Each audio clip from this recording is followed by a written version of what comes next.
programs, and that is really stunning to me. In my time in Congress, I have never seen an administration less transparent than this one.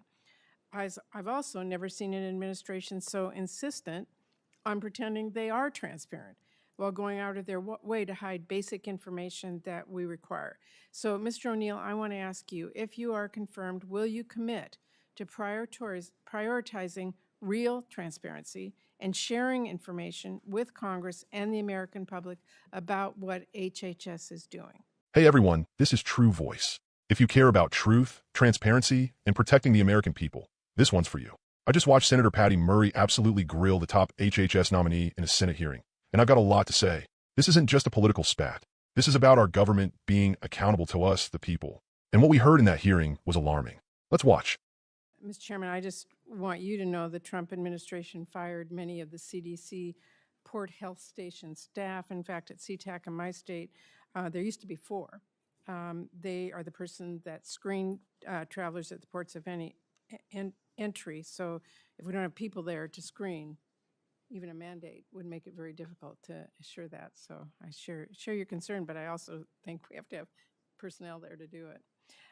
With that, Mr. O'Neill, we know right now that at HHS they're undertaking a massive reorganization, firing staff, canceling and terminating thousands of grants and contracts worth billions of dollars, delaying sending that grant funding out, including, by the way, for life-saving biomedical research. And meanwhile, HHS is currently, and I know you're not there yet, but they are refusing to provide basic answers to many of our straightforward questions. They are canceling long-standing briefings, and they're telling Congress and virtually the American public nothing about these dramatic, unprecedented changes. Last week, HHS submitted an operating plan for fiscal year 25, required by law, and it leaves it blank. The funding levels for 530 programs were left blank. The department is effectively telling us it doesn't have to tell us or the American people anything about how it is going to spend tens of billions of dollars, taxpayer dollars, across hundreds of programs, and that is really stunning to me. In my time in Congress, I have never seen an administration less transparent than this one. I've also never seen an administration so insistent on pretending they are transparent while going out of their way to hide basic information that we require. So, Mr. O'Neill, I want to ask you, if you are confirmed, will you commit to prioritizing real transparency and sharing information with Congress and the American public about what HHS is doing? Thank you for the question, Senator. It's lovely to see you. I was a Senate staffer in the 1990s. We had a few pleasant interactions I don't expect you to remember.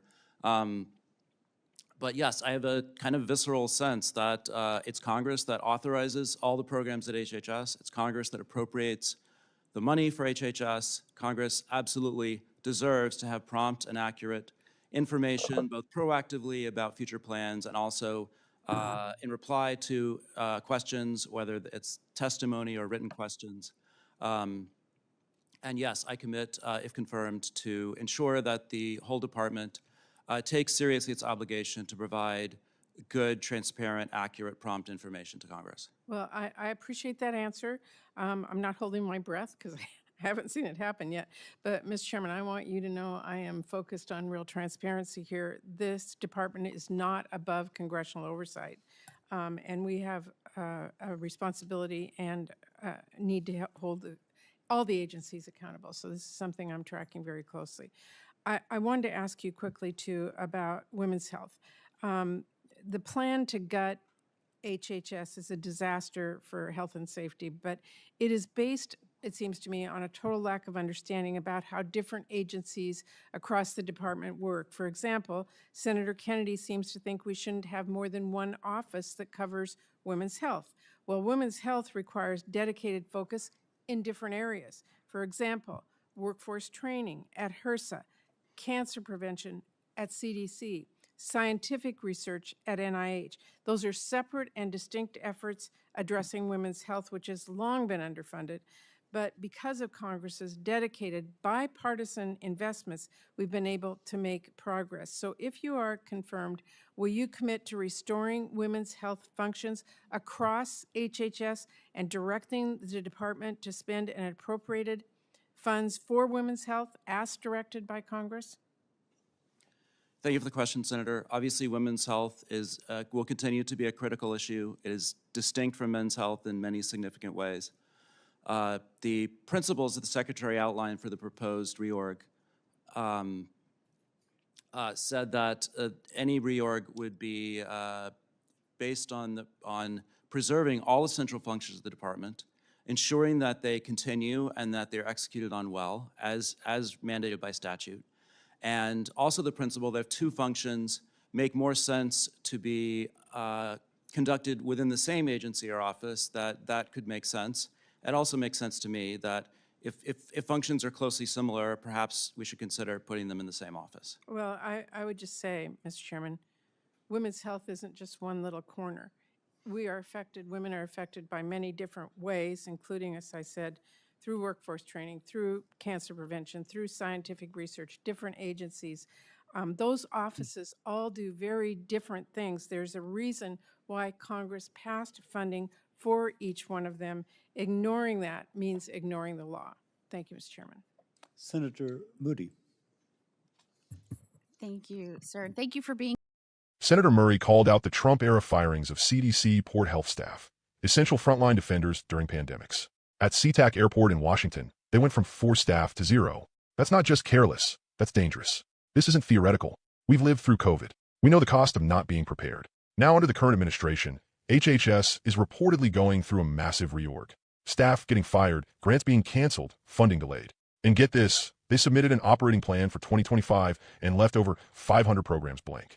No funding details, no answers, just blank. Folks, that's not just poor planning. That's ignoring Congress. That's ignoring the law. We don't get to pick and choose transparency. Congress funds these programs with our taxpayer dollars. They deserve to know where that money's going, and so do we. To his credit, Mr. O'Neill said he'd prioritize transparency, and I hope he means it. But Senator Murray made it clear, words are cheap. Action is what matters. We've seen too many promises of transparency turn into stonewalling and spin. Now let's talk about women's health. Senator Murray nailed it. Some folks, like Senator Kennedy, seem to think women's health can be shoved into one office like it's a minor issue. Newsflash, women's health isn't a niche topic. It spans research, prevention, workforce training across multiple agencies.